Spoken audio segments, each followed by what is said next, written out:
Welcome to the Football Forecast, your ultimate guide to the NFL week ahead. Get ready as we dive deep into the biggest matchups, analyze key player performances, and break down the strategies that could make or break your favorite team's chances. Whether you're looking to dominate your fantasy league, make smart picks and bets, or simply stay ahead of the game, we've got you covered with insights and predictions. So buckle up, football fans. It's time to get your game face on for another action-packed week in the NFL. While only one team can hoist the trophy at the end, it all starts with the forecast.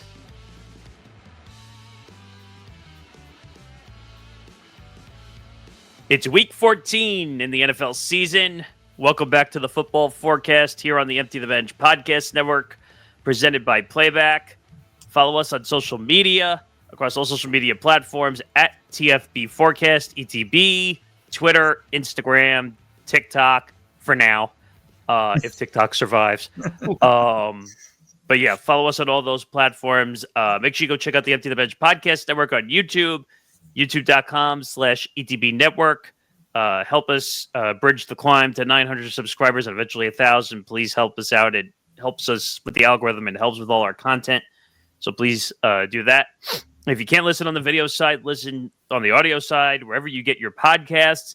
Sometimes you just want to take our wacky silliness and joking on the road, and sometimes you just can't watch all the faces on the screen. Spotify, Apple Podcasts, Acast, YouTube Premium. It's on all those platforms as well. And the Football Forecast at the Empty the Bench Podcast Network is presented by Playback. Watching sports is more fun with others, but we spend too much of our time watching alone. Playback is a virtual space where communities can stream live sports together with everyone perfectly synced up. Creators can hop on stage, deliver their own play-by-play analysis and commentary, and invite viewers up for Q&A. Playback makes watching sports fully interactive and a social experience. From playing fantasy sports, repping your favorite players and teams, and watching with the commentators or communities you care about. Win or lose, sports are best enjoyed together.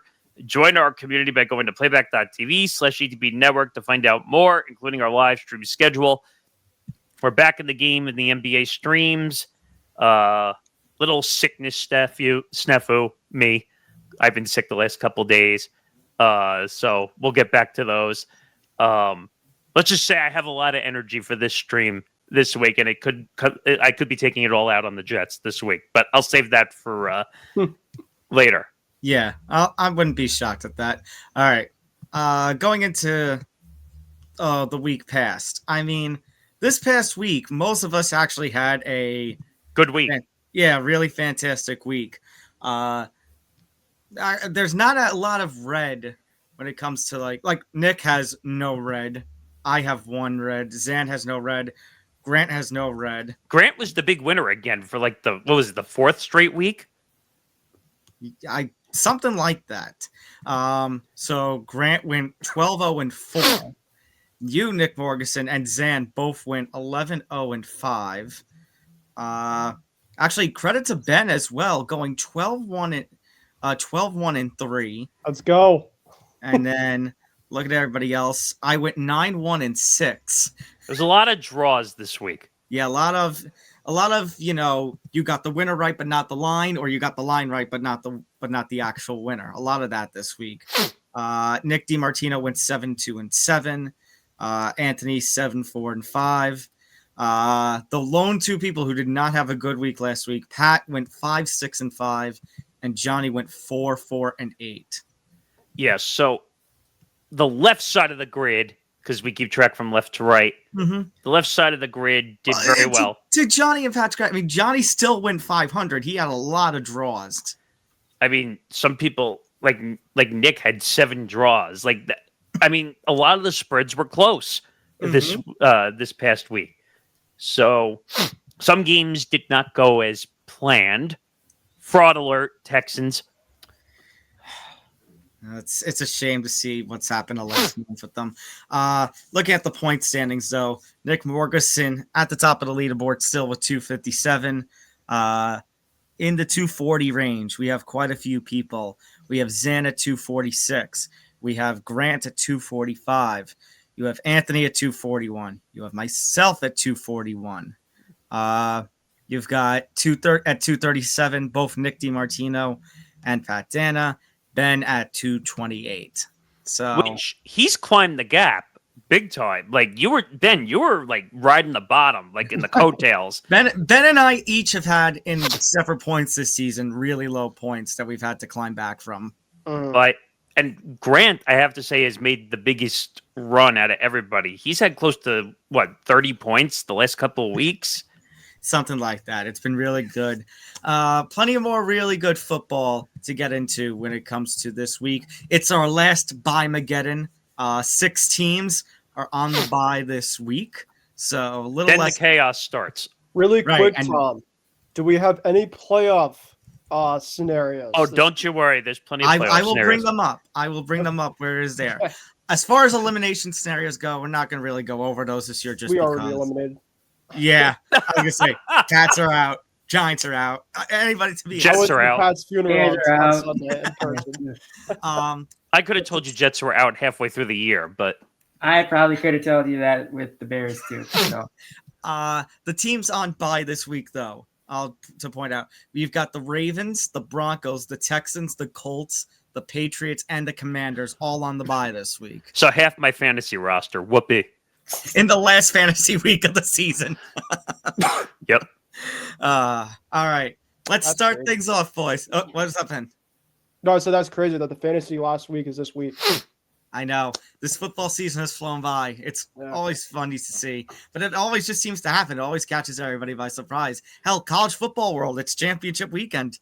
I mean, heck, we're 2 weeks away, at least for Tom and I, from the holiday break coming up for our school years. I mean, that's how fast the first third of the year is gone. Right. It's unbelievable. All right. We ready? Let's go. All right. Starting things off, we are going to be in Minnesota. I think this, gentlemen, is the 1 o'clock game of the week. Game of the week for the 1 o'clock window. You got the Vikings taking on the Falcons. Minnesota is the home team, a 6-point favorite. Plenty to look at with this game in terms of storyline. So we do have a playoff scenario. Minnesota clinches a playoff berth through one of 4 means. It's a win and Seattle, Arizona goes to a tie. Or a Minnesota win, an Arizona loss, and a Rams loss. There are 2 other scenarios where Minnesota ties, but let's stick to the focus of wins and losses because ties are very rare with the NFL. I'm going to say that, and now a tie is going to happen this week, knowing our luck. But the big focus is if Minnesota wins, Arizona loses, and the Rams lose this week, the Vikings are in the playoffs one way or another. And we've got a revenge game scenario. Kirk Cousins returns to Minnesota. Plus, sorry to interrupt, but plus, we also do have the Falcons and the Buccaneers, both at 6-6, trying to duke it out for top control of the NFC South. So, really interesting game going on this one. The Vikings, I'll start for my support of Minnesota. The Vikings defense has, pardon me, I shouldn't say the Vikings. The Vikings have just looked a step behind in recent weeks. The game against Arizona was just not really good football, at least not at the start. Sam Darnold, like I said, I've gotten the worries of back when he was playing for Carolina, how, it all started good and things started to come back down to earth a little bit. But the Vikings, all this time have held their own. And something that has been said about certain teams around the league, ones that always find a way to lose games. Sorry, Grant. That's always with bad teams. Sorry, Grant. Sorry, Ben. Sorry, myself as a Giants fan. Sorry, Nick. But you don't. I'm used to it. I'm used to it too. Give me one more year. Give me one more year. But the Vikings, guys, they are a team. They are a good team because they find ways to win games. They always seem to have some. Now, maybe that won't help them come playoff time, but you've got the Vikings here, taking on a Falcons team. And the Vikings, far away are a better team. They play in the toughest division in football. The Vikings have stronger pieces around them. The Falcons, it's another year where you had all this potential and it's not really playing to fruition. And on the Kirk Cousins front, you also have now calls for him to potentially be benched for Michael Penix Jr. at a time in which Atlanta, like I mentioned, is fighting Tampa Bay for control of the division. Look, I don't think Kirk Cousins, given that pressure and given his return to Minnesota, you know how revenge games work in the NFL, boys, that there's just going to be some form of magic. Now, having said that, I still think Minnesota's the better team. I still think that, Minnesota, it's the home team. I don't know about this 6-point spread given everything. I'm going to say no cover, but I think Minnesota still has this one that I'm going to take them to win and clinch and hopefully clinch a playoff spot depending upon what happens. If they don't clinch it a spot this week, they'll clinch one probably next week. Nick Morganson, what are your thoughts on this? So I look at the momentum of teams. The Falcons are on a 3-game losing streak. The Vikings are on a 5-game winning streak. So completely different directions, the way the teams are going.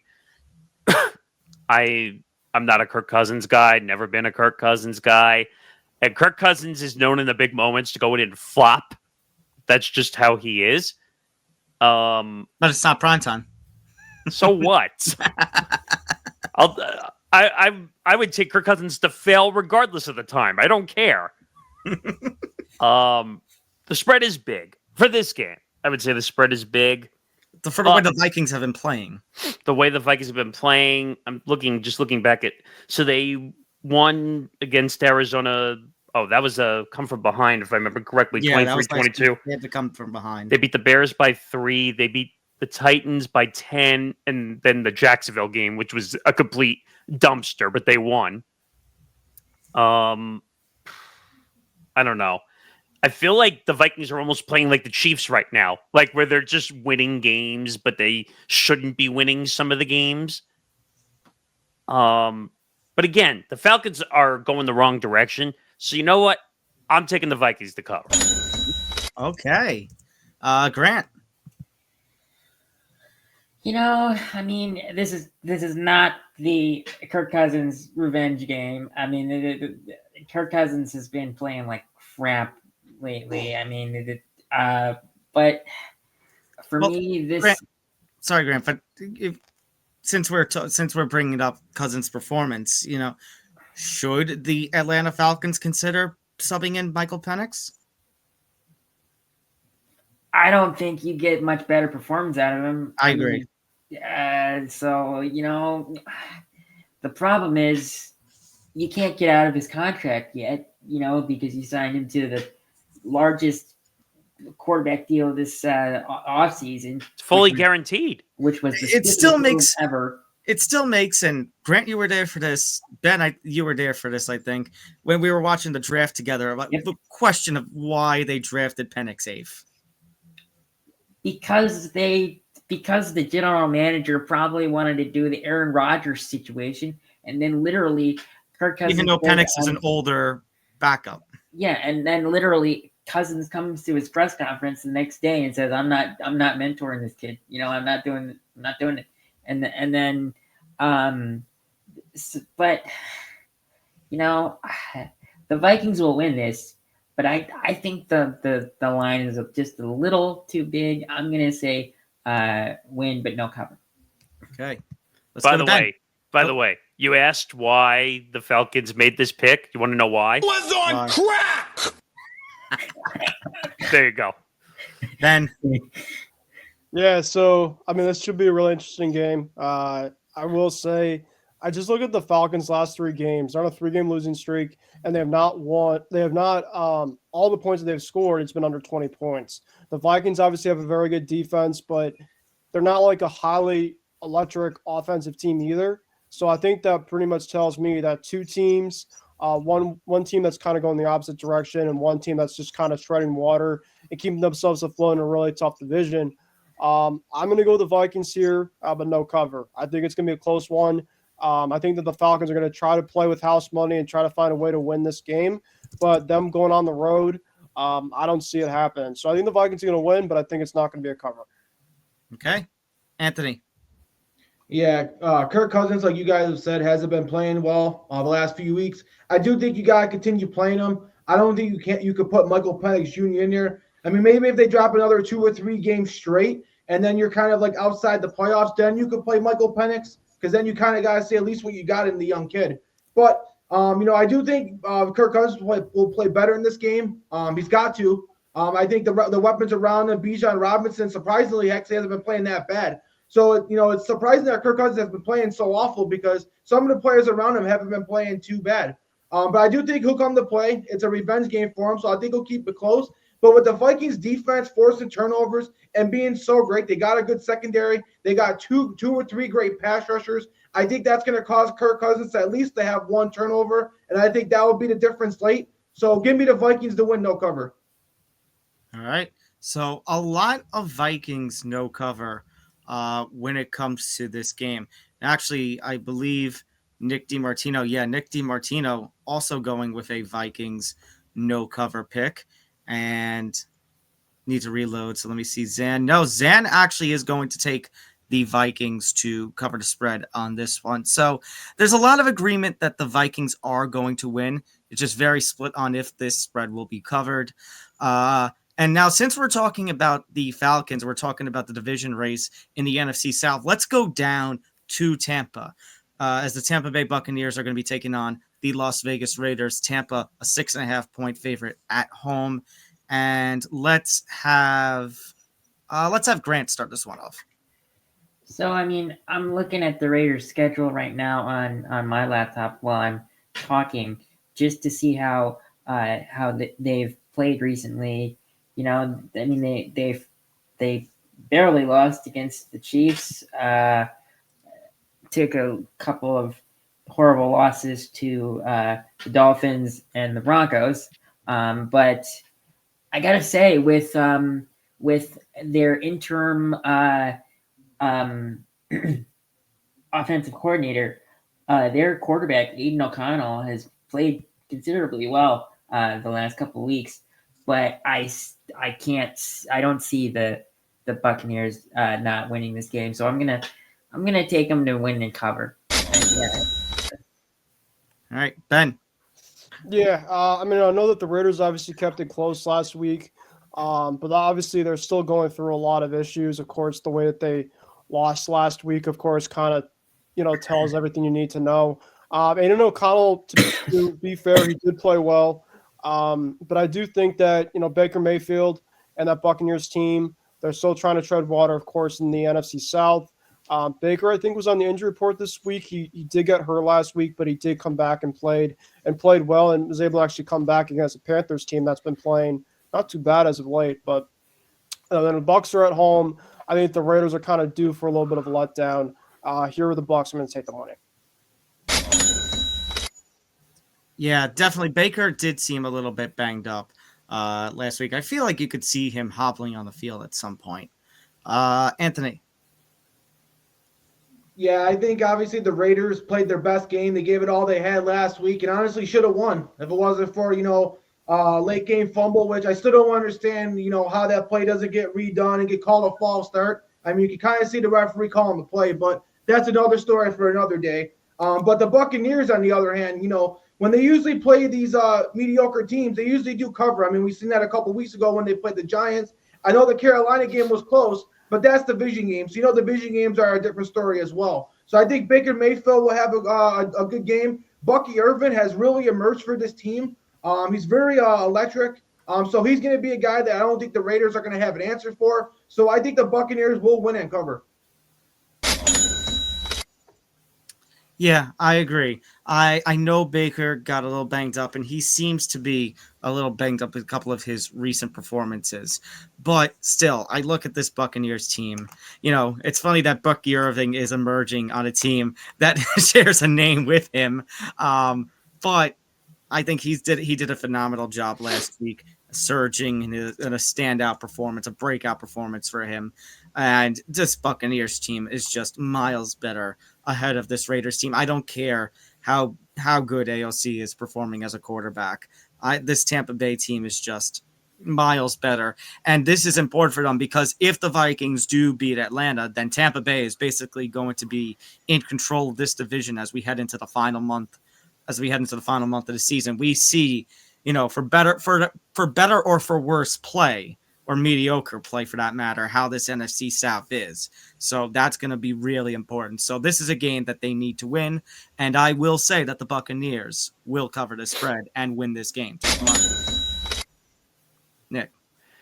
4 words. 8-game losing streak. So I'll say that, number one. 8-game losing streak. Now, I know they played the Chiefs hard. In the last couple games, they played the Chiefs hard.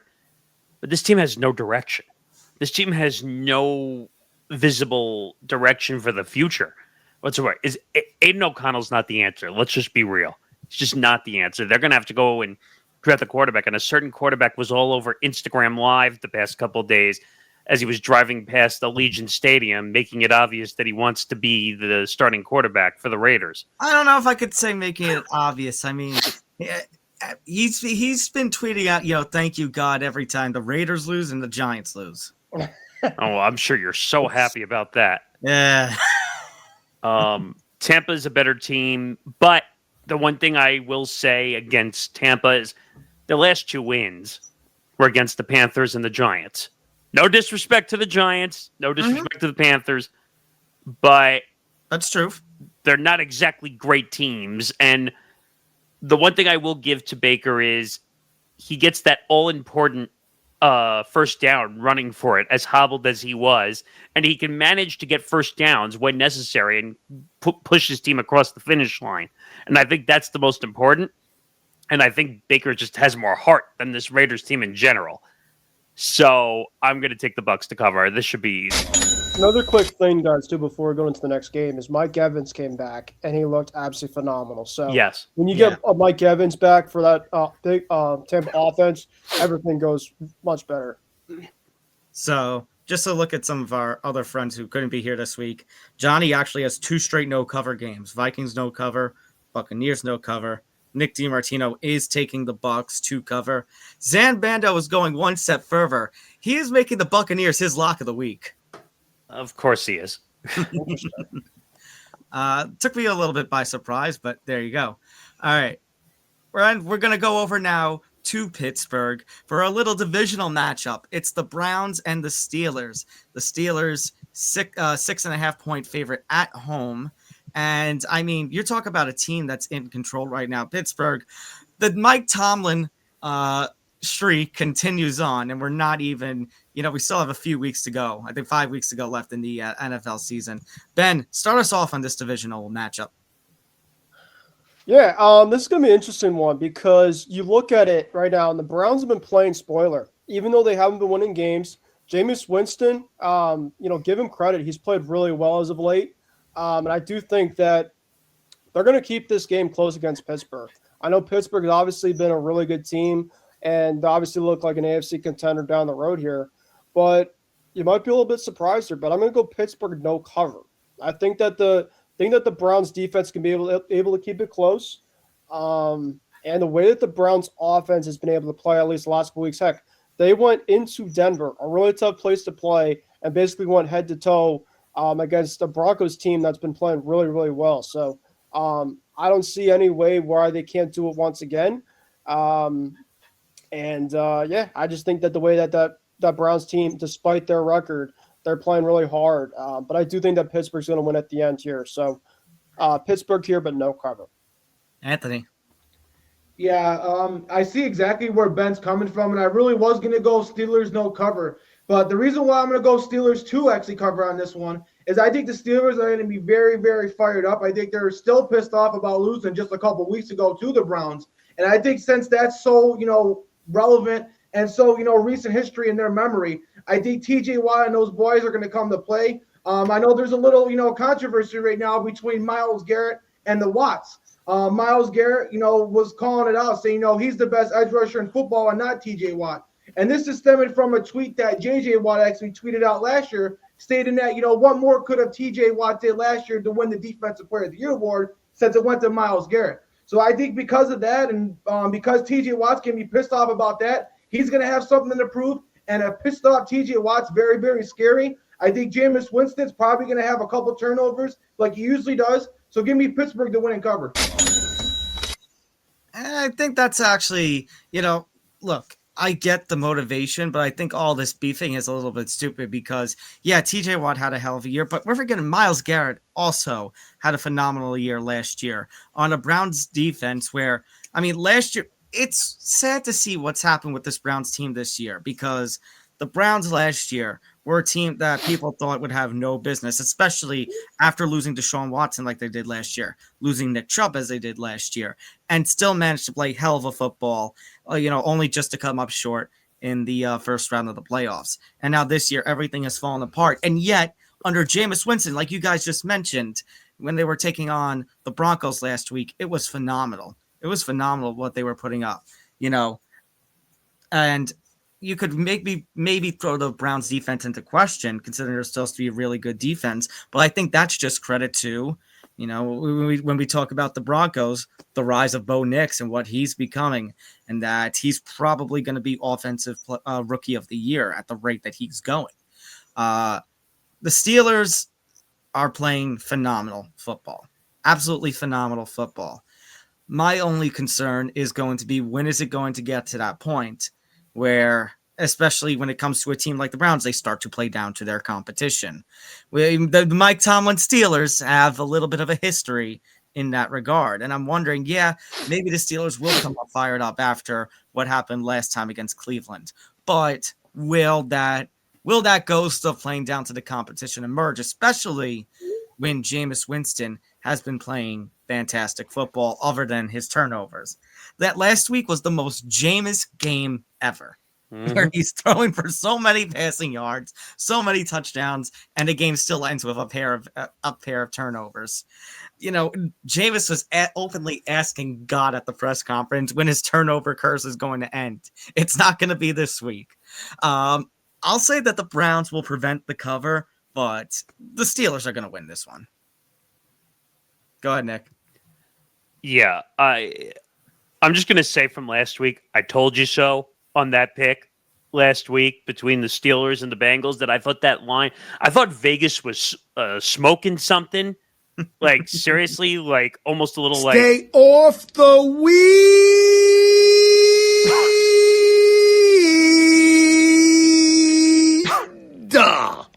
Like, I just thought that line was so ridiculous last week that they had the Bengals covering. The Steelers were the better team last week. I don't care what Nick D said last week, that the Bengals were the home team. The Steelers were the better team last week. They're the better team this week. Jameis is going to throw, I'm going to say he's going to throw at least 3 picks, just because I think the Steelers are playing up to scruff defensively. It's just a matter of hopefully not getting the Russell Wilson drop-off or decline.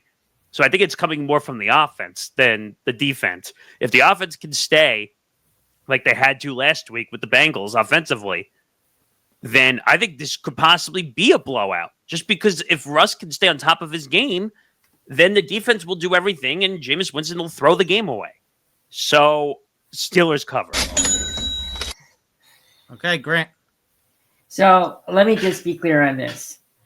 Neither Jameis Winston or Russell Wilson will be throwing for 400 yards in this game. Neither of them. But, the Steelers have been playing so great that I'm going to take the Steelers to win and cover. All right.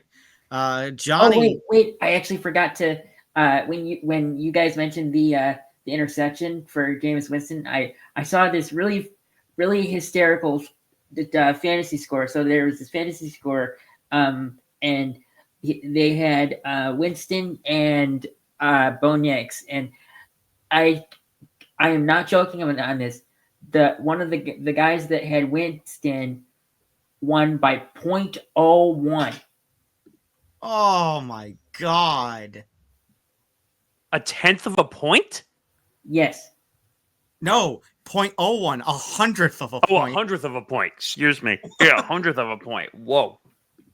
I didn't even know that was possible.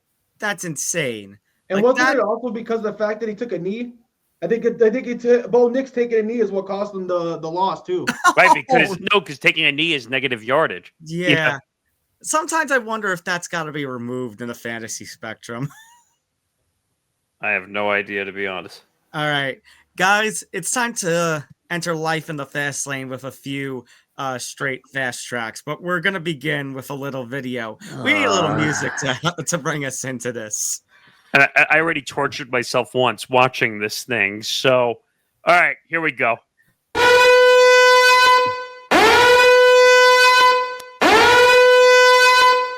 Should I stay or should I go?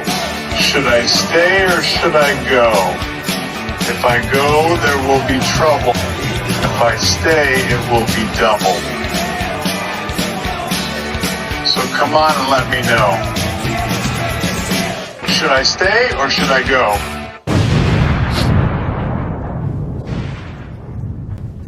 I'm going. I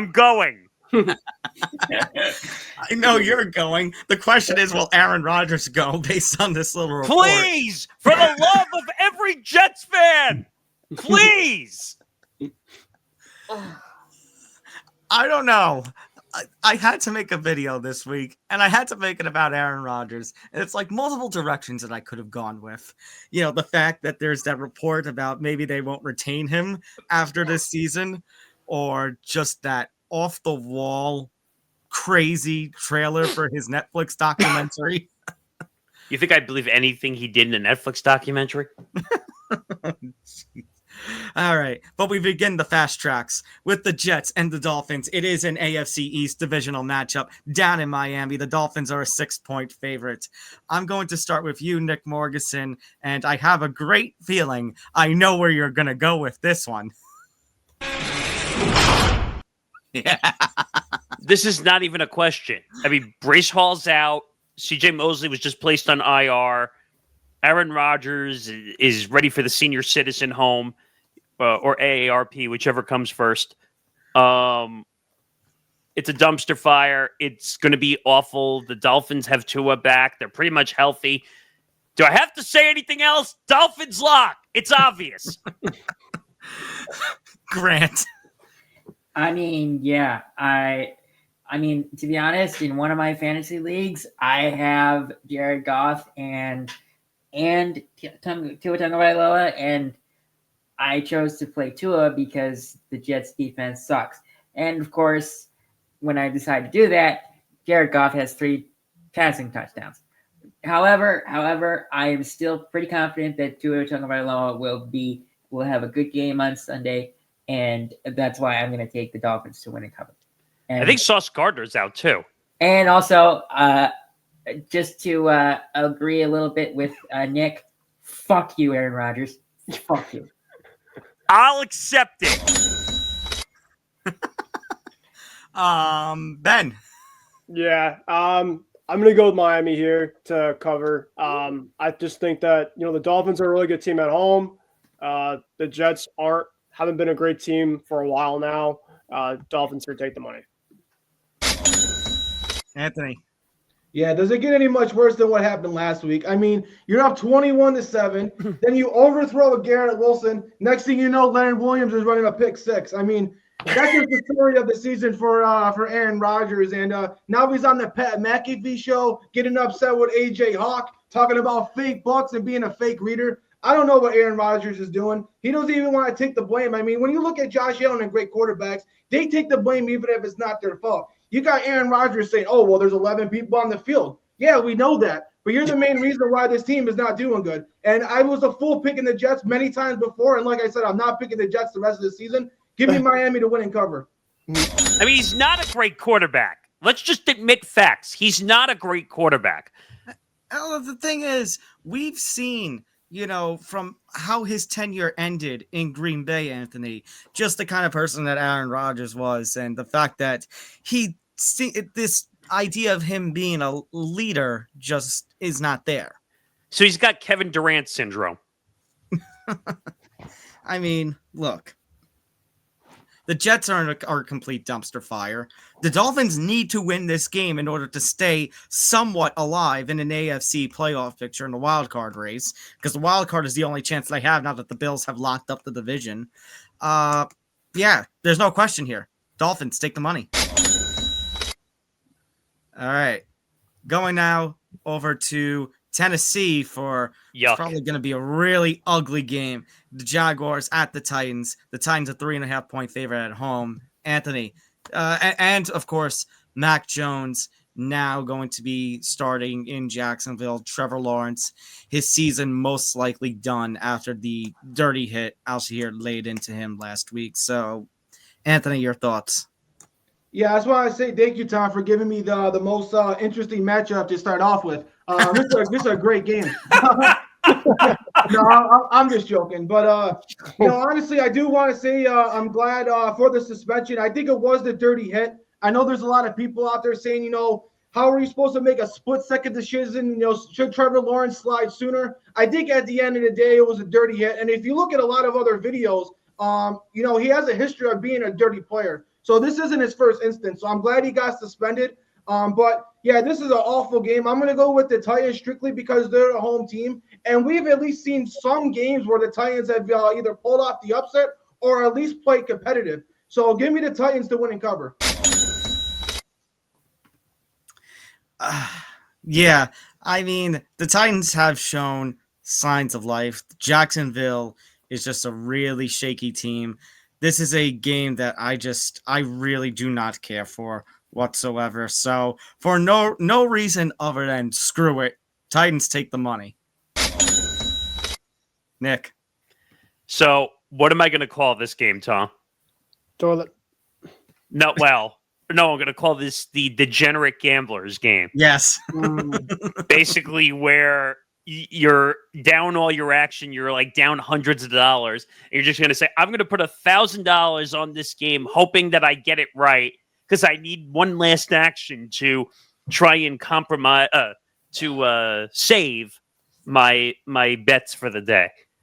You're going to be surprised by this, but I'm taking the Jaguars to win here. Oh, wow. Okay. And the reason is Mac Jones. And Mac Jones came in, played really good football once Trevor went out. It seems like they've had a little more symmetry, a little more chemistry with Mac Jones than Trevor Lawrence. And we've heard some rumors and reports that Trevor Lawrence might need a change of scenery out of Jacksonville, possibly. So I think they're going to play hard for Mac Jones. And the Titans are a wild card. You have no idea what to expect from Will Levis and this team, Mr. Mayo boy over there. So I'm taking the Jaguars to upset. That's fair. Grant. I mean, I have to say, Nick, you brought up some great points about the Jaguars, but the Jaguars are still the worst team in football right now, with the Titans not being very far behind. I would like to dispute that, Grant. Oh, crap. With my own team. Oh, his own team. Oh, okay. Well, based on draft order, aren't the Jaguars one? Yeah, right I know. Okay, so you get my point. But oh my god. Yeah, I'm gonna take the Titans to win and cover. He's doing a screw it pick like I am. Yep. Ben. Oh, yeah, I'm going to go the Titans. I mean, this game has no juice at all, so somebody has to win. Give me the Titans. So a little bit of Splitsville on this game. Zan is also going with a Jaguars upset. Johnny going with the Titans. And I guess Nick DiMartino just wants to get a point either way with this game, going with a Titans no cover. Wow. Oh, but I should make mention of something, by the way, from this game. It was a clean sweep, everyone with the Dolphins, but I do want to bring up Nick D for one reason. Nick Morgeson, every time you pick against the Jets, I shouldn't say every time, but you've seen Nick D's reactions, right? Yeah. Well, this week he's in absolute agreement with you. He's picking the Dolphins as his lock as They're well. a dumpster fire. What do you expect? I should have made mention of that sooner, but I just found that funny. Well, speaking of dumpster fire and dumpster fire games, the Saints are a 5-point favorite on the road at MetLife Stadium against the New York Giants. Yuck. Here's what I'm going to say. Number 1, hit skip on this game. And number 2, just hit skip until next season for the New York Giants. Look, I know the Saints are not the greatest team in the world. I know the Saints have lost momentum in the NFC South race. They just had a major injury. Taysom Hill is now out for the season. I know Derek Carr hasn't played the greatest of football. But come on. Really? You expect the Giants to do anything with this, led by Drew Lock, and now with Tommy DeVito hurt, Drew Lock's basically their only quarterback? Yeah, no. I'm going to take the Saints to win and cover on the road. Nick Morganson. This is ugly. And I was quickly trying to look up the over-under just because I'm curious. Wow, the over-under is 41. It's much higher than I thought it was going to be. I would take the under on the 41, by the way. This is ugly. And this game would have been uglier for the Giants if Taysom Hill was healthier. Now that he's out, I think that changes some of the dynamic of what the Saints were going to do. But I think the Giants are basically just playing for the number 1 or number 2 overall pick. They won't admit it, but they're just a shitty team, trying to survive. The Meadowlands is just a shitty place to go watch football right now. Just on both sides. I feel bad for every Jet and Giants fan right now that pays for season tickets or PSL licenses or buys food, or if you're like Nick D, buys Dunkin' Donuts but doesn't get a cup the way he wants it to be. Ben knows what I'm talking about because he was on the episode of MTGP when that was being talked about. This is my screw it pick, to be quite honest. But Saints cover. Okay, you scared me for a second. I'm like, screw it pick. What? No, it's just my screw it pick because I don't care. Okay, fair enough. And by the way, don't worry. Mara's going to make it up to everybody. He's going to give every fan that comes to this game a large soda. I knew you were going to say that. Grant.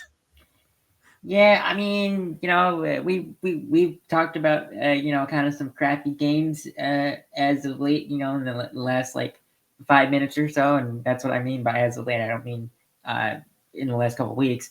But I mean, the Giants are not good. The Saints aren't good, but the Saints, will probably win and cover just because of how bad the Giants are. I'm sorry, Tom, for your misery, but I am also a Bears fan, and I have been through about the same, kind of misery as you have.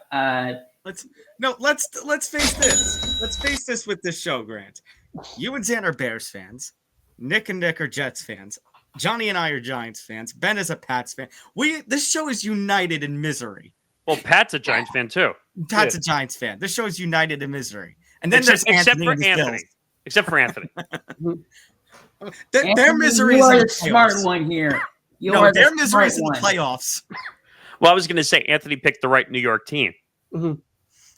The only New York team, some would say. Oh yeah, that's right. Good call right there. Ben. Yeah. So I mean, the Saints obviously have been competitive the last couple of weeks, especially since after Dennis Allen got fired. The Giants, I saw them on Thanksgiving, had my little nap, and I'm very glad that happened because I didn't miss that. I'm gonna say this. This is my lock of the week for the Saints to cover. Wow. The Giants have not been a good home team. The Saints, I think, are due for a big-time game. They haven't really been scoring a ton of points in terms of their wins as of late, and I think that with Derek Carr back, the Giants are just a mess of themselves. Sorry, Tom. I have to go with the Saints here and my lock of the week for the Saints. Well, don't worry, Ben. You're not alone and don't need to apologize because, number one, I know the Giants are crap. And number two, Johnny Montalbano is also going with the Saints as his lock of the week. Oh, okay. Are we all locking against our teams in misery this week? Well, I'm not locking against my team. There's another game on here coming up that I have a strong opinion on. What'd you say, Ben? And my team's on the bye, so I can't pick against them. Oh yeah, That's that's true, right. too. They're gonna lose. They still... Anthony. So I remember when we were doing this last week, when I picked the Giants to have a rebound game to beat the Dallas Cowboys. I think it was Tom that said, "What planet was I living on?" Well, I just want to say I'm back on planet Earth, and not only am I picking the Saints to win and cover, I'm picking them as my lock of the week as well. Let's go. I had a feeling that was coming. Well, firstly, let me be the first one to tell you, welcome back to Planet Earth, Anthony. Clean sweep across the board. Everyone going with the Saints. And now we go into our last game of this little life in the fast lane. It's in Philadelphia, Carolina taking the Carolina Panthers taking on the Philadelphia Eagles. The biggest line of the week. I think this is the largest line we've had so far this season. It's tied, I think. Tied. Minus 13.5. The Eagles are the favorite. Nick Morganson, you can start us off on this one. So I have a fun betting fact for this because Adam Schefter and Pro Football Talk are both reporting this.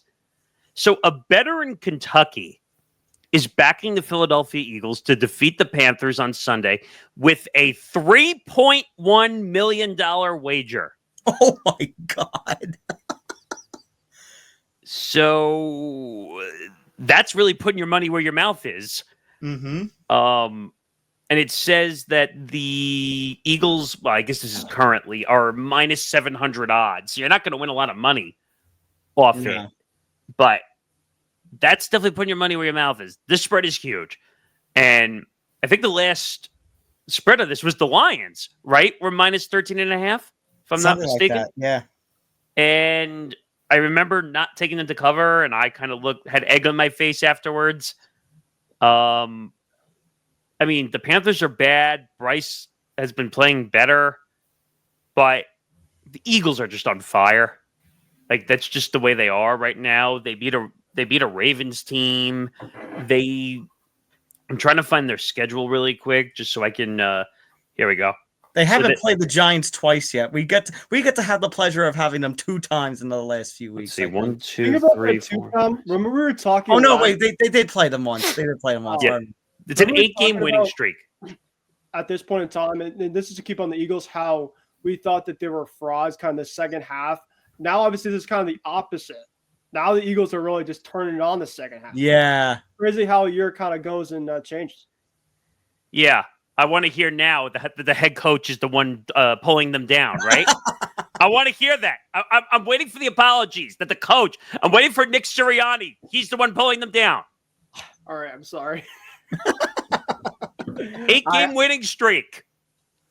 Yeah, I'm taking the Eagles, and I'm not going to have egg on my face again. I'm taking them to cover. Grant. So I mean, the Panthers. The Panthers are going to lose, but this line's too big for me to say that they'll cover. I mean, I understand that they have a great high-powered offense and a great defense, but this line is basically saying you have to win by 14. And I mean, if you asked me last year, would the Eagles win by 14? Yes, because the Panthers were absolute crap last year, and they still kind of are. But I'm going to take the Eagles to win, but not cover. All right, Ben. Yeah, I mean, the Eagles obviously been fantastic. Of course, Saquon Barkley's been going absolutely crazy the last several weeks. I think Devontae Smith is coming back this week. Obviously, Jalen Hurts has been playing great football. Going into Baltimore and winning is a really tough thing to do for them, and they did that. But, I mean, this line's kind of big, and with the way that the Panthers have been playing, heck, they went head-to-toe with the Kansas City Chiefs a couple weeks ago, and they played really hard against Tampa last week. So I think that this line is too big with the way that the Panthers have been playing as of late. So I think the Eagles obviously are going to win because they're at home and they're playing a lot better. But I think it's going to be no cover. Anthony. I think, what the Panthers have shown us over the last couple of weeks is maybe Bryce Young is a potential franchise quarterback, and he definitely, I think, warrants a third season as a starting quarterback, as another season to show what he could do. But I still don't trust the Panthers defensively, and I think as a whole, the roster isn't very good. I think they are due for a bad loss since they have been playing so many close games lately.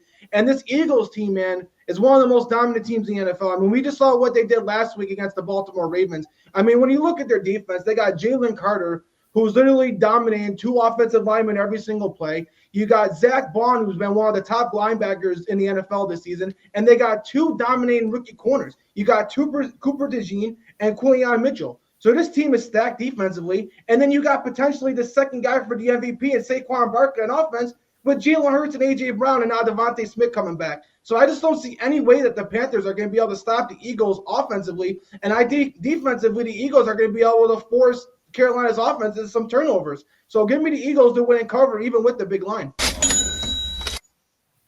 I understand the Eagles have all their weapons around them, and they're definitely going to win this game.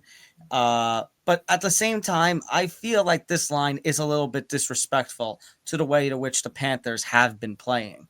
I mean, as Ben mentioned, 2 weeks ago, they went toe-to-toe with the defending 2-time Super Bowl champion Chiefs, and they took them to the limit.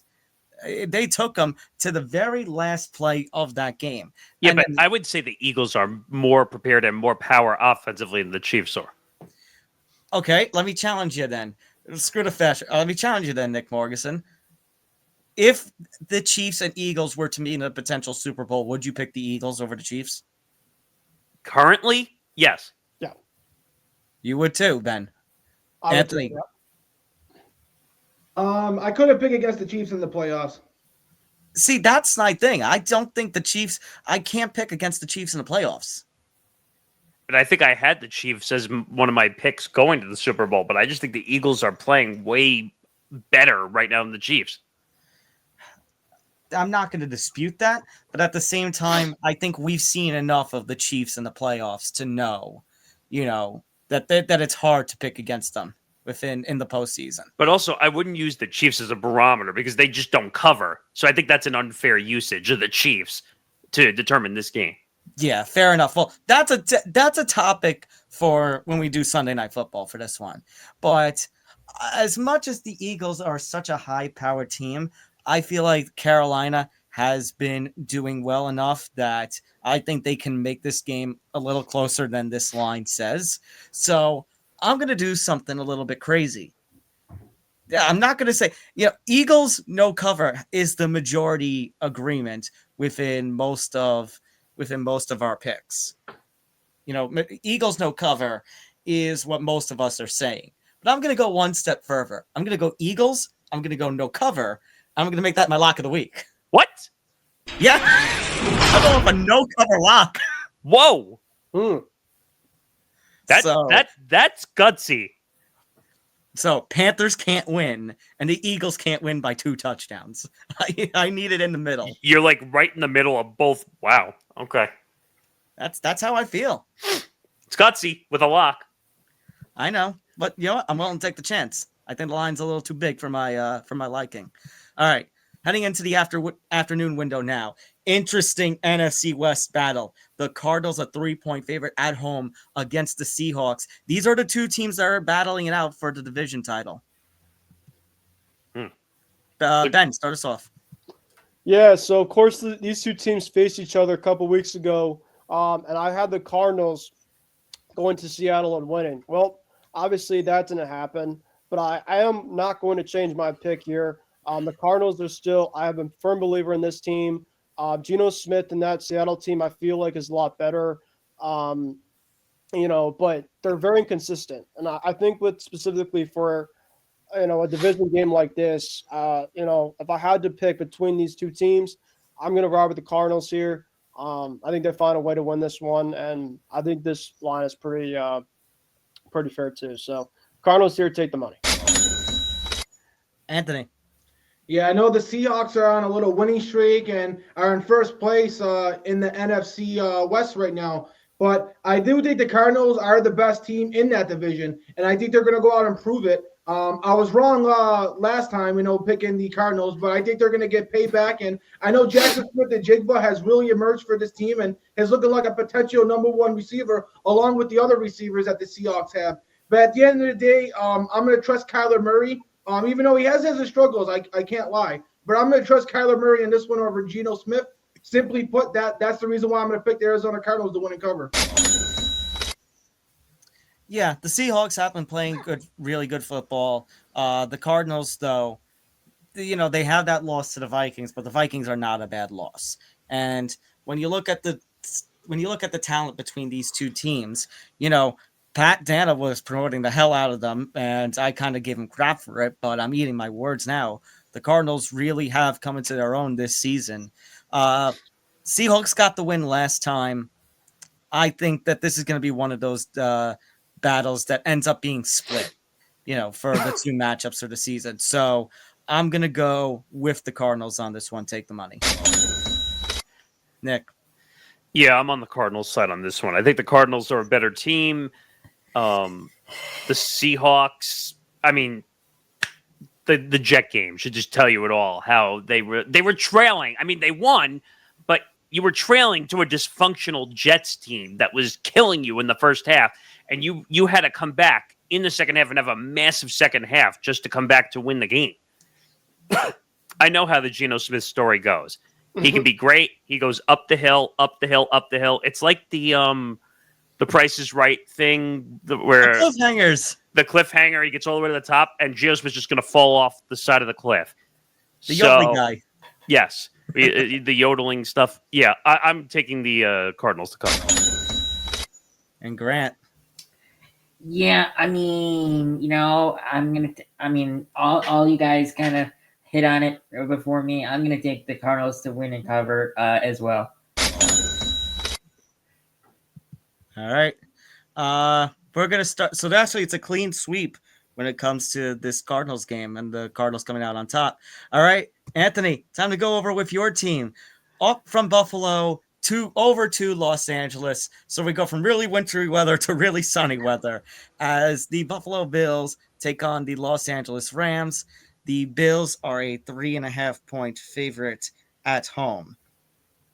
Yeah, I know it's a long trip going from the East Coast to the West Coast, but this Buffalo Bills team is just a much better team than the Rams. And I know they got a tough matchup against the Detroit Lions coming up the week after. That might be a different story. But the way Josh Allen's playing, he's got to be the favorite for the MVP right now. James Cook and this running game has been really, really emerging as well, which is making it even harder to stop Josh Allen. Obviously, Khalil Shakir is becoming the main go-to guy for the Buffalo Bills. The defense for the Buffalo Bills, they got Matt Milano back. That's huge. Gregory Rousseau and Von Miller and that pass rush is coming together. Their run defense does scare me, and the Rams have one of the best running backs in football on Kyren Williams. So I wouldn't be surprised to see Williams have a big game and have a touchdown or two, make this game slightly close. But since the point spread's not too big, I'm going to go with the Bills to win and cover. All right. Sorry, I lost you guys for a second. So, yeah, I can't say anything that Anthony did not already say. I know the Rams are in their last gasp as they're trying to stay within the playoff picture on the NFC side. But honestly, this Bills team is just too good. They have so much talent around them. They're in a fight for with the Chiefs for the number one seed in the AFC. I know the number one seed isn't everything, but at the same time, you're gonna want home field advantage throughout the playoffs. So, especially considering how the Bills won their regular season matchup with the Chiefs. The Bills have a little bit of a number on the Chiefs, despite the fact that the Chiefs have, beaten them within the playoffs. So, I look at this game, I look at these two teams. Yeah, the Rams don't give me any sort of scare with the Bills. I'm going to go with the Bills, take the money. Nick Morganson. So this is a game, actually, I was considering for a lock of the week. Same. Actually, I was very close. It was between the Jets and the Dolphins and the Bills, same division. But the Dolphins are just going to kill the Jets, so that's why I went that direction. But the Bills are the much better team. By the way, incredible game in the snow. I feel like we didn't get a chance to talk about that game. Anthony, you're down there. How much snow was it? It was like over 2 feet, right? Yeah, it was a lot of snow. I mean, thank God my brother was able to shovel it out his driveway, so I was able to go over his house for the game. But it was pretty bad down here, and then we got hit with another snowstorm a couple days after that. So I mean, it's Buffalo. We're used to that. So, yeah, incredible game. I mean, the 49ers are just a injury dysfunctional mess, and the Bills were going to win anyway. But the Bills are the better team in this matchup. Like, the Rams are playing great football this year. I just think the Bills are on fire. Hey, and Josh Allen has a chance to get 2 rings this year. So, if you know what I'm talking about. So, take the money. And you were talking about the MVP before when we were talking about the Eagles with, throwing Saquon Barkley's name in there. Josh Allen's name has got to be in that race too. Yeah, that's what Anthony was saying. And by the way, congratulations to Josh Allen and Haley Steinfeld for their engagement. Yeah. Now that just means Travis Kelce has to follow up with an engagement with Taylor Swift right behind it. That means Travis Kelce and Taylor Swift are going to have the engagement of all engagements. You know what? I'm going to go on the record now and say that Travis Kelce is going to propose to Taylor Swift before the end of the football season. You don't think they're going to try and wait it off to see if the Chiefs get the 3-peat and propose there? Nope. I think it's going to happen in the regular season. All right. Let's go to That Grant. would be one hell of a ring, though, because I think Travis Kelce would propose with his Super Bowl ring. Or there you go. All right, Grant. Well, for this game, though, your pick. yeah. I mean, the Bills are going to win this easy. Well, not easy, but I mean, I'm going to take the Bills to win and cover. And Ben. Yeah, the Bills are just a much better team. I know that the Rams obviously had a big one last week. They went on the road against the Saints. But, yeah, I mean, heck, Josh Allen is playing absolutely out of his mind for the last several weeks. He's even throwing touchdowns to himself. I forgot about that. So, yeah, I mean, that's just basically how the Bills are rolling right now. They're pretty much the best team right now in the way they've been playing the AFC. Obviously, in the NFC side, I'd go with probably the Eagles. So, I can't really ride against the Bills right now with the way that they've been playing. And heck, even potentially with that half a point, I can't even pick against the Rams, potentially even have a cover in a way with the way the Bills have been playing here. So take the money right here for the Bills, and they keep on rolling. And obviously, congrats, by the way, Anthony, for you guys winning another AFC East crown. Yeah, I think it's nice to be a Buffalo Bills fan after them not making the playoffs for 20 years of my life. Ouch. We were taking the reins for that, so we have to have Now you need a Super Bowl. Ouch. Oh, I did throw the playoff.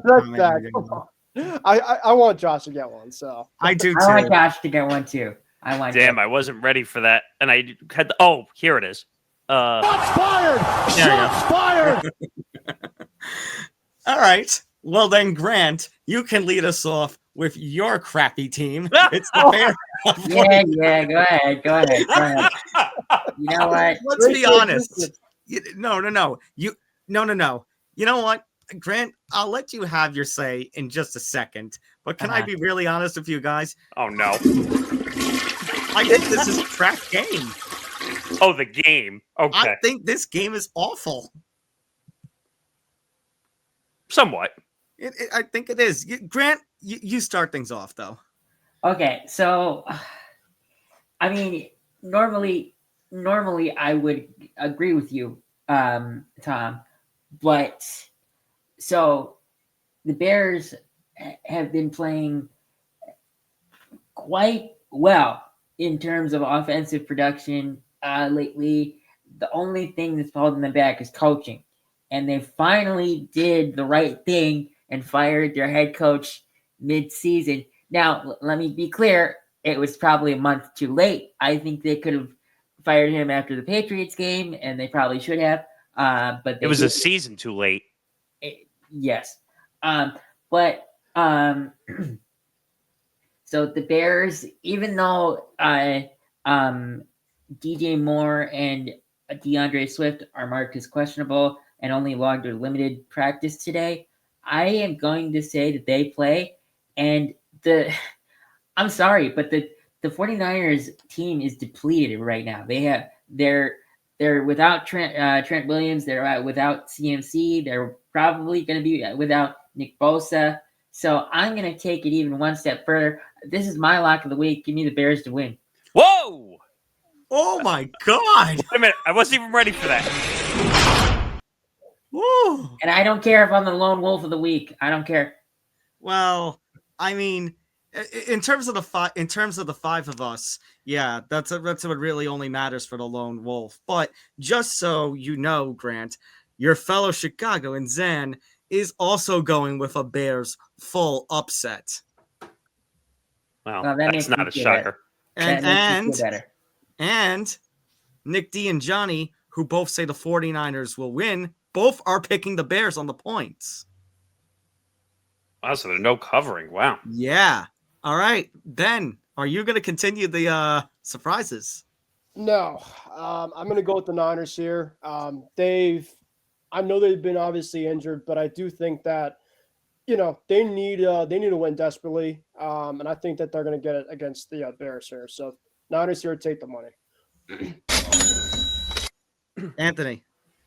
Yeah, this is honestly a really tough game. I can see this going either way, but after watching that Bills game last week, it seems like the Bills just sucked the soul out of the 49ers. And kind of when McCaffrey got hurt, that stadium was empty, and you could hear a pin drop with the 49ers fans. And surprisingly, 49ers fans made a trip. There's a lot of 49ers fans that came to Buffalo for that game. And when McCaffrey was out, I think I felt bad for all 49ers fans, and it's just a story of their season. They haven't been able to get healthy, and as soon as that happened, we started to see them get blown out. And I feel like at this point, they're kind of just not saying they're going to mail it in, but I just can't pick the 49ers the rest of the season. So I'm going to go with Caleb Williams and the Bears to go on the road and get the upset. Ooh, damn. All right. Well, so much for you being a lone wolf here, Grant. It's all right. Hey, I'm proud of it that I'm not the lone wolf then. All right. Look, this game is such crap in my mind, only because, the Bears are one thing, but the 49ers, to say this about the 49ers, guys, it is ridiculous.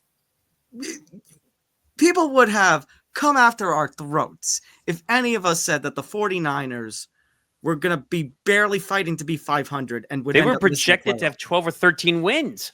I picked them to go back to the Super Bowl. I think a lot of people did. I picked or at them least to the win the NFC Super Bowl. Conference Championship game. I feel like it all started with the Brandon Ayuk saga, and it just never got themselves back on track. It was bad luck. And now who knows what the future of Christian McCaffrey holds with what people are saying about his knee. I don't know. So if I'm the 49ers, look, obviously the 49ers, the players are going to play, and they're going to play to win the game. But at this point... All right, Herm Edwards. At this point, and it sounds ridiculous, and I feel sick saying this, but I think the 49ers have to pack it in. I think they just have to wait till next year. Oh. So what's your pick? I'm going to agree with Johnny and Nick D. I'm going to go with the 49ers, but I think it's only going to be a 1 or 2 point game. Only because the Bears will Bears. They will find a new way to lose this game, but I just feel like the 49ers are so depleted that they'll win this game, but they'll be barely scraping by. Watch Isaac Guerrero now go off and have like 4 touchdowns. Game. Yeah. I don't know. All right, Nick, close it out. I have a few takes on this one. One, I'm actually taking the Bears outright to win this game. Ooh, okay. Few hot takes here. Okay. CMC's career is over with that injury. I think that he's had far too many injuries. I think he's had to work his way back way too many times.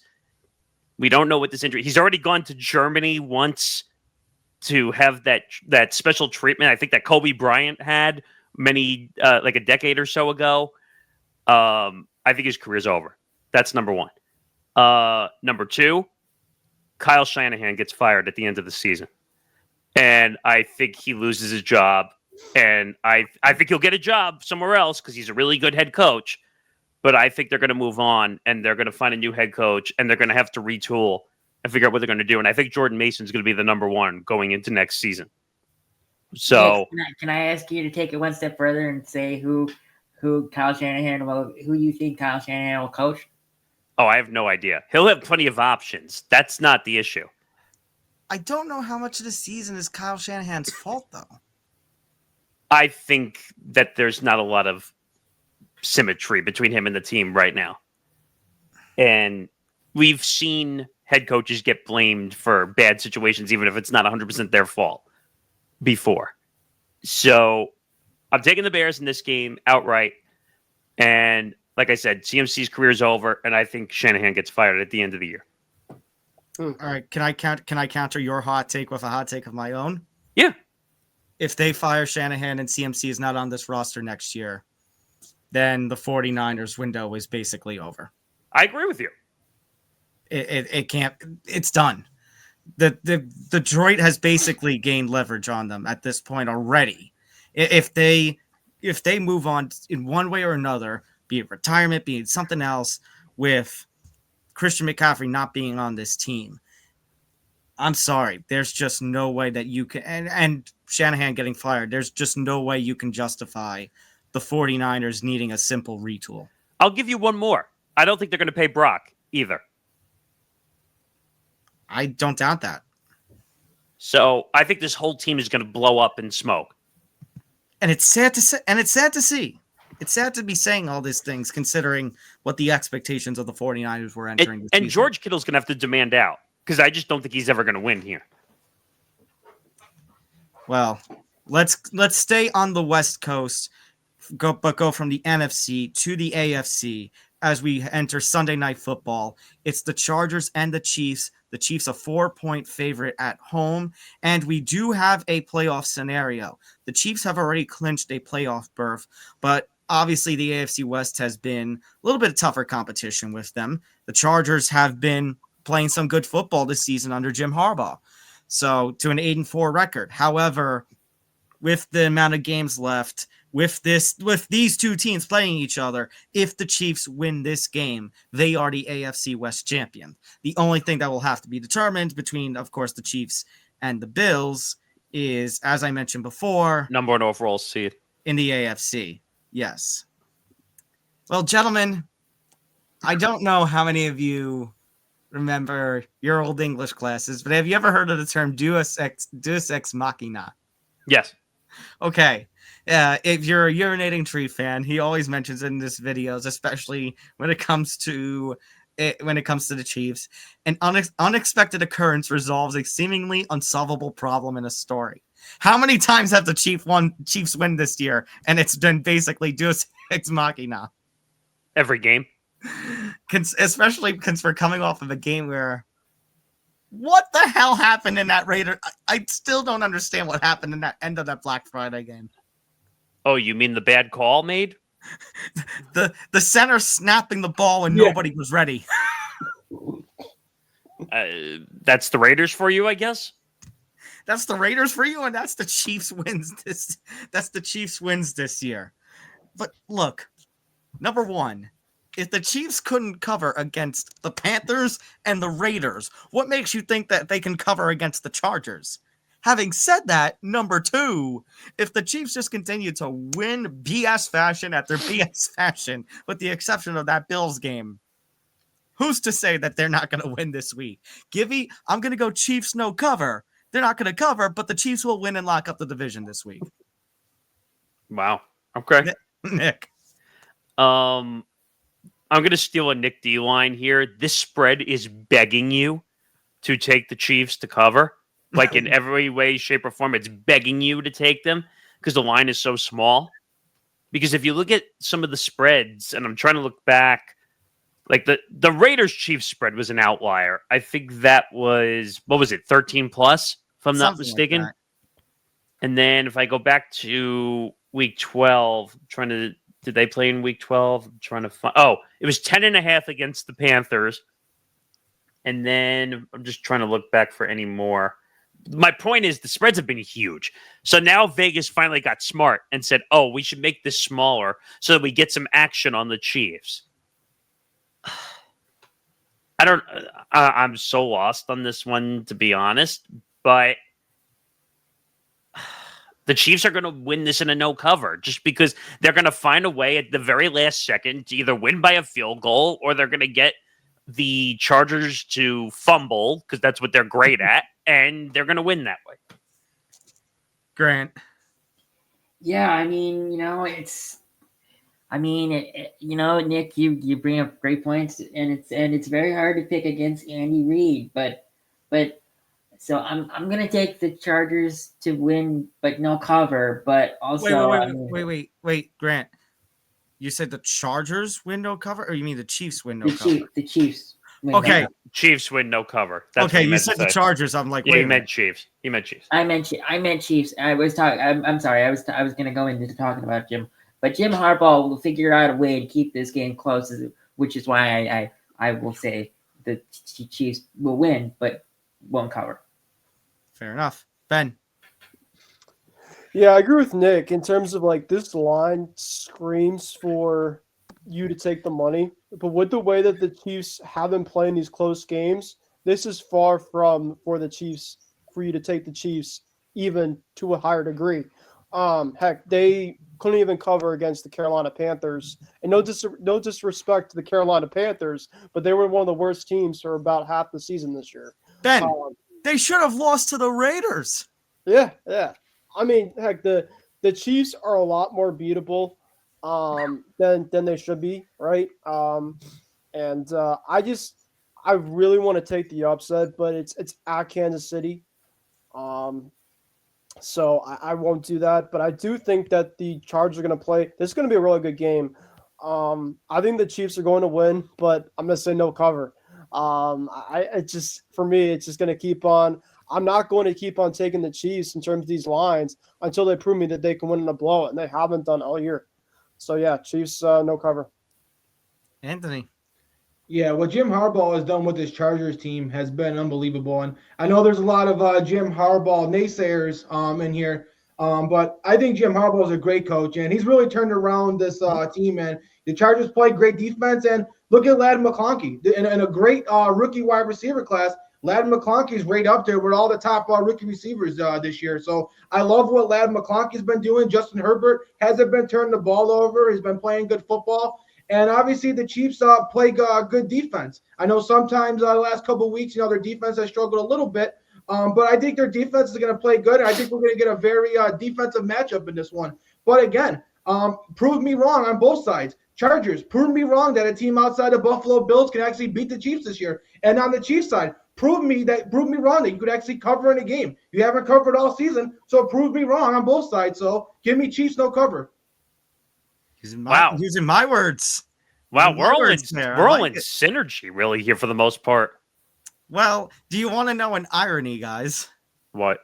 You were using a term, Nick, that both Nick DiMartino and Johnny Montalbano have both used about, it's begging you to take, to say Chiefs cover. Nick DiMartino is going alongside us and saying Chiefs no cover. The irony is Johnny is picking the Chiefs to cover. So is Zan. Yes. Which is the two guys usually I wouldn't expect to do that. Mm-hmm. But they're giving into the small line, so see. Whatever. All right. Nick Morgeson. Oh, I am so curious to see what you say, and that's why I want you to start off with Monday Night Football. It's the Cincinnati Bengals coming on into Dallas as a 5.5-point favorite. No video today? Who are they playing? How about them Cowboys? No Cowboys video, Ben, this week. No. You just get me going. How about them Cowboys? Well, he could just do the impression. How about them Cowboys? You don't need him. He could do it himself if he wanted to. How about them Cowboys? Yeah, I'm taking the Cowboys at home. Not even a question.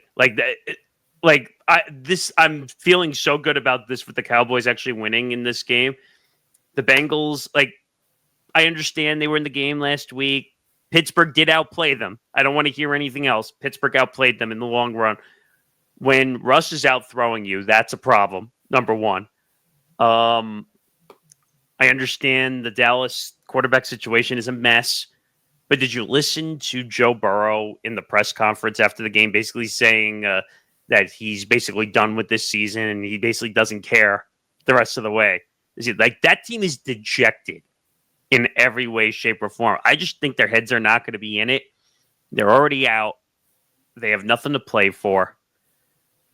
Like, I understand the Cowboys have nothing really to play for, but this is a motivator team that they could beat. So I'm taking the Cowboys in a full upset. Why am I not shocked? Grant. Okay, this game is terrible. It's terrible. And let me ask you guys this: do you guys know that this football game is on Disney Plus?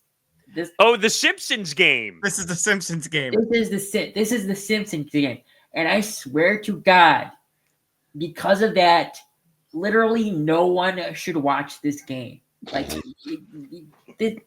I will not be putting on Monday Night Football this week. I won't. I'm not doing it. I'm not watching it at all. I don't care if my dad asked me to watch it with him. I'm not watching it if they're playing if the players are Simpson characters. I'm not. Well, it's only the Disney Plus feed. I think the ESPN feed is just a normal game. Well, Wait, even if there's not free donuts? No. But, I mean, God, I can't believe I'm about to say this, but I'm going to take the Cowboys to win. Yeah!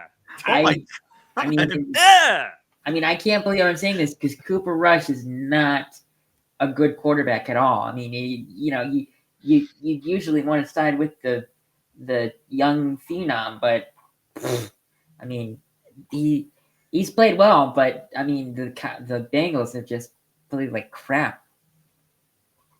Yeah, no, it's been a tough situation. Ben. Yeah, I just the Bengals have just had a really tough year offensively. It's the same old story every single week. I feel like a broken record on this. Their defense cannot save anyone to save their lives. Their offense is good. But yeah, like Nick was saying, they always feel dejected. But I am going to go with this here. I'm going to split the line. I'm going to go Bengals, no cover. I think that they're just not – they can't beat anyone specifically handily this time of year. But I do think, Cooper Rush, the Bengals have found a way at least to beat some quarterbacks. Maybe this could be kind of under the quarterbacks of list. But, I'm obviously not really confident about this pick. I'm kind of doing it by the fact of, the Bengals offense, at least I can at least trust them. And maybe, just maybe the defense shows up. I'm not feeling good about it. But Bengals, no cover.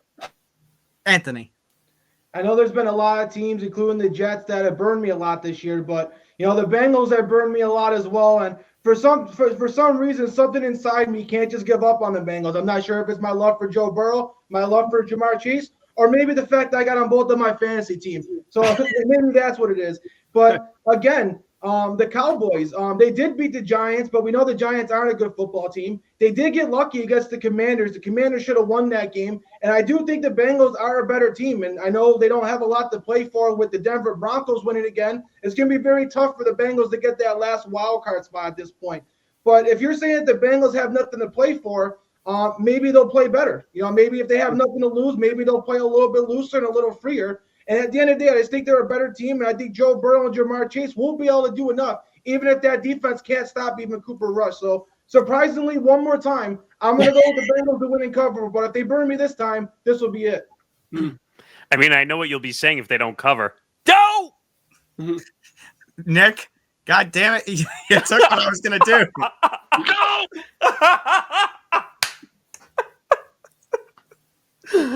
It's always fun beating you to the punch. Okay, that'll do it for this. No, hang on a minute here. Oh, did we miss something? Yeah, you forgot.